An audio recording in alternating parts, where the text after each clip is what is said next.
Hey guys, so today I wanted to talk to you about cookies, and not just any kind of cookie, brown butter cookies. They're the most delicious kind of cookie, and I will fight anyone who says otherwise. The dough is super versatile, so you can basically use it for anything, and they're just so darn beautiful. Just look at this beautiful bad boy right here. If you've never heard of brown butter, no worries. Brown butter is super easy to make. You basically just cook up butter until the milk solids within the butter start caramelizing and develop a very nutty, caramelly flavor. Today I'm going to show you how to easily make these cookies, so without further ado, let's get started. To make yourself these flavor bombs, grab the following: 2 bars of unsalted butter, half a cup of brown sugar, a third of a cup of granulated sugar, half a cup of turbinado sugar, 2 whole eggs and an egg yolk, 2 teaspoons of vanilla extract, 3 cups of all-purpose flour, 1 tablespoon of cornstarch, 1 teaspoon of salt, and 1/2 a teaspoon of baking soda. Don't worry, I will add all the ingredients in the description below. And now for our first step, a most crucial part of the recipe, making brown butter. Making brown butter is not hard. You just cook butter for a few minutes until all those milk solids start to caramelize, get fragrant, change color, and you'll be set.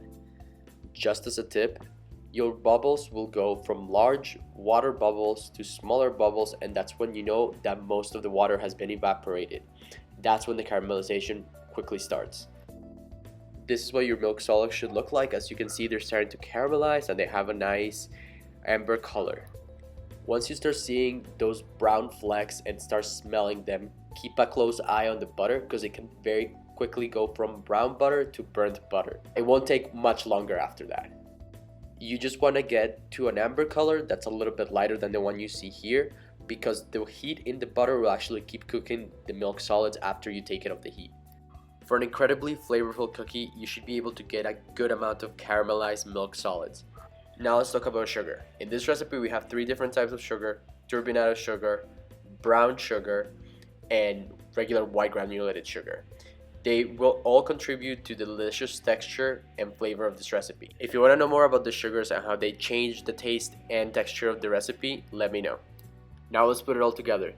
Mix your brown butter with your sugars, making sure to get all those delicious brown buttermilk solids.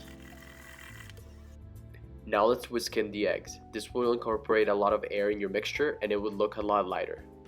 2 teaspoons of vanilla extract approximately. Sometimes vanilla extract is very strong, so just do however much you think makes sense.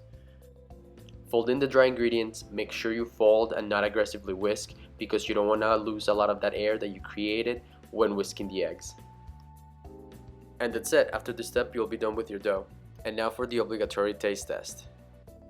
So good. And yeah, that's right, I'm not afraid of raw eggs. So like I mentioned before, this dough is super versatile and it basically goes well with everything. You can add chocolate chips to make some of the most delicious chocolate chip cookies you've ever had. You can add fruit, fill it with custard, fill it with cream to make delicious filled cookies. You can add cinnamon, you can make snickerdoodles. Basically the possibilities are endless. Okay guys, that was a super simple guide on how to make brown butter cookies. Let me know what you thought, let me know if you make them. If you liked the video, give it a thumbs up, subscribe. Until the next one.